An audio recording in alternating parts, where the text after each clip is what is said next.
Shalom, shalom, Rabotai, pues que el Eterno nos esté dando un magnífico y extraordinario día, especialmente una mañana extraordinaria, preparándonos ya estas últimas horas para la celebración de Pesach con la ayuda del Eterno. Bien, vamos a reflexionar en Crónicas de los Apóstoles, Perec 16, Pasuk 1, y dice: descendió entonces a Derbe y a Listra, y aquí había cierto discípulo nombrado Timoteo, hijo de una mujer judía creyente, pero de padre griego. Y daba buen testimonio de él los hermanos que estaban en Listra y en Iconio. Quiso Shaul que éste fuese con él, y tomándole le circuncidó, siguiendo la costumbre de los judíos que había en aquellos lugares, porque todos sabían que su padre era griego. Y al pasar por las ciudades le entregaban las ordenanzas que habían acordado los apóstoles y los ancianos que estaban en Jerusalén para que los guardasen. Así que las comunidades eran confirmadas en la fe y aumentaba en número cada día. Bueno, pues esto, hay una serie de situaciones aquí. Aquí nos narra la escritura, nos narra el hecho de que Rab Shaul, al descender precisamente a Derbe y a Listra, allí encuentra a un discípulo llamado Timoteo. Dentro del contexto de la vida de Timoteo, como nos narra aquí, precisamente su padre era griego.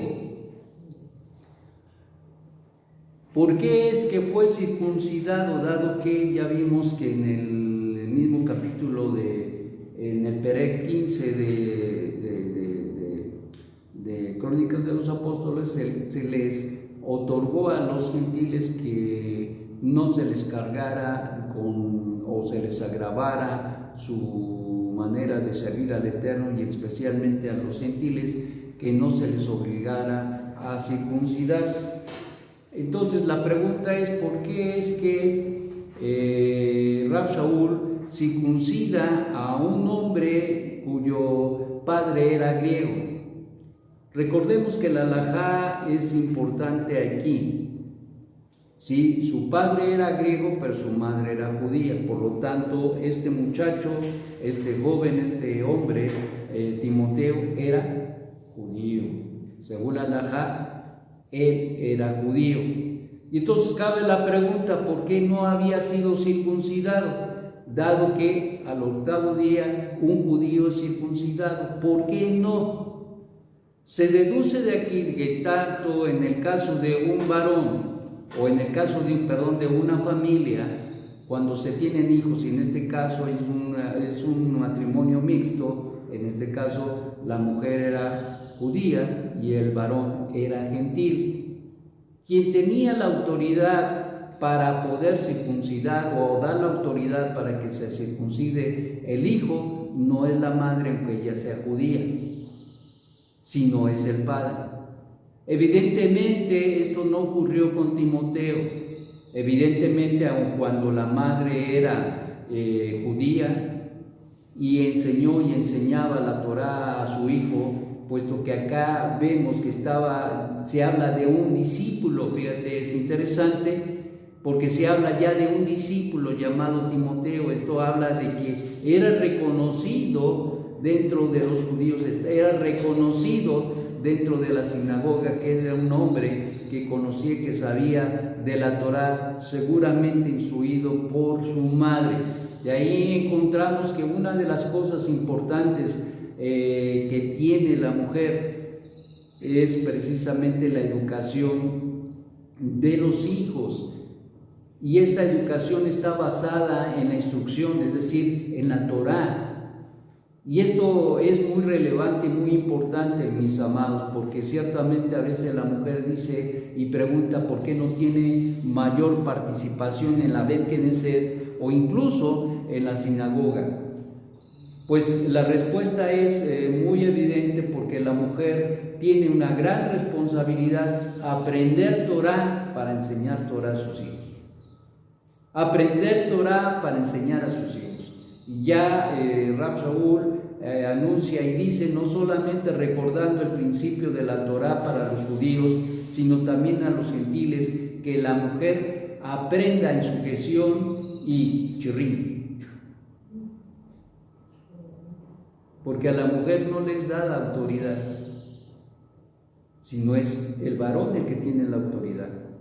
Y de aquí muchas veces esto le causa problema a la mujer, porque con esto de la liberación femenina y que ahora nosotras y que no, hay un orden en la Torah.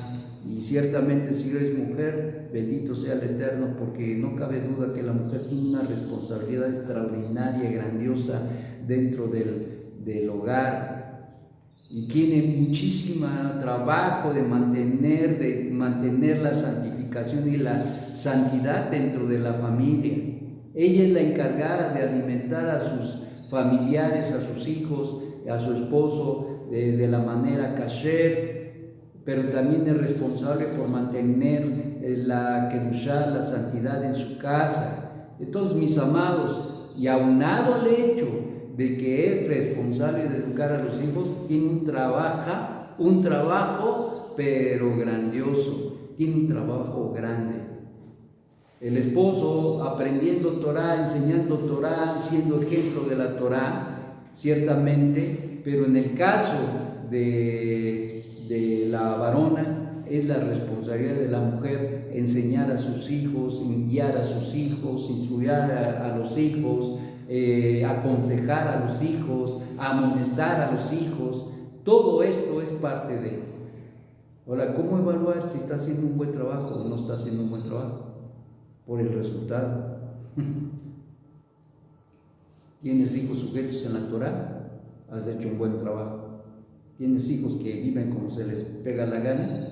Vos de todos fracasaste, o estás fracasando.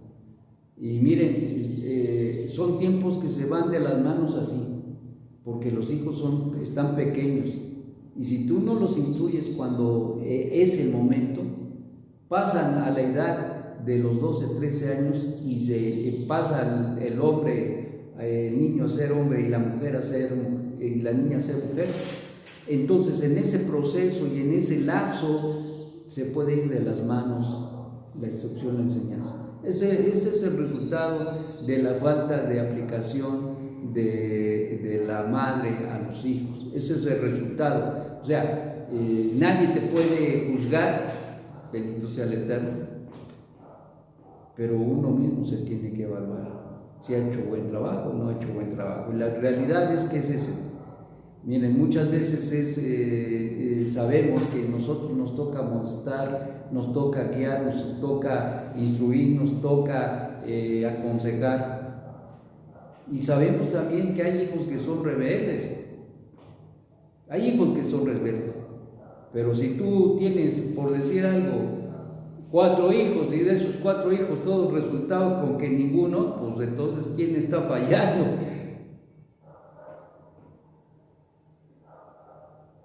A veces se tiene 2 hijos y uno sale bueno, o sea, en el sentido de que sigue los consejos de la Torah, se apega a la Torah, y otro no. O se pasa con el caso de Jacob con sus 2 hijos. Hubo quien siguió los caminos de Hashem y hubo quien solamente le mostró lo que él quería ver. En este caso, Esab le hacía ver a Jacob que era un hombre de Torah, que era un hombre que se interesaba por el estudio de la Torah, pero al final del día no se interesaba absolutamente por nada. Y uno tiene que estar muy avispado, muy listo, muy entendido de que los hijos son muy especiales y que tenemos que ayudarlos en su momento, acercarnos a ellos, aconsejarlos, guiarlos y dirigirlos. Esto es importante. Regresando al punto, ciertamente, ¿por qué es que Rab Shaul circuncida a Timoteo si no era su hijo? ¿O sí? o no era su hijo, su padre era un griego. Pero en este caso posiblemente se deduce que el padre o ya había muerto o que estaba incapacitado ya o para poder dar el permiso. Y en este caso posiblemente la que dio el permiso para que fuera circuncidado fue la madre, aun cuando ya era grande. Rab Shaul lo podía hacer sí porque era su padre espiritual, le estaba enseñando Torah y por eso es que lo circuncidó. Y consecuentemente asumió la responsabilidad del padre que no lo había hecho. Y aquí entra el tema de que si se debe circuncidar un gentil o no. ¿Se debe o no se debe circuncidar? Pues no caemos en contradicciones porque él era judío, pero entonces la circuncisión es para los que se les requiere, no para los que no se les requiere. Por ejemplo, la mujer no se le requiere, sí, pues no, ¿cómo va a cumplir con el mandamiento de la circuncisión si no se le requiere? Y en este caso, al gentil no se le requiere. ¿Ok? Entonces, ¿qué estamos hablando? Pues estamos hablando del punto extraordinario de que a un gentil no se le requiere la circuncisión, es para un judío, es para un judío. Y consecuentemente la conversión que se hacía en los principios era una circuncisión que se demandaba incluso para la celebración de la fiesta de Pesaj. Pero ya vimos y ya hemos entendido que precisamente, dado que como las cosas que sucedieron al principio ahora fueron trascendentales, por ejemplo en el caso de las ofrendas, cuando no había templo y estaba el tabernáculo, después cuando el tabernáculo dejó de existir para establecerse el Bet HaMikdash, es decir, el templo, y después del primero y segundo templo dejó de existir el mismo, entonces vamos viendo que las circunstancias van cambiando, y dadas las circunstancias y por ello, entonces estas circunstancias, es decir, la situación de los cumplimientos de los tiempos del Eterno, causa que no sea lo mismo. No es lo mismo cuando estaba el tabernáculo con Moshe y después cuando entraron a la tierra prometida. Incluso el arca del pacto estuvo guardada por David Melech. En el tiempo de David Melech, ¿se acuerdan que él había decidido construir el templo, el Bet HaMikdash? ¿Y qué resultó? Que el Eterno no se lo permitió y entonces es construido por su hijo. Pero ¿qué pasó entonces en esa circunstancia? Pues que David Melech lo tenía en una tienda, ahí lo tenía guardado.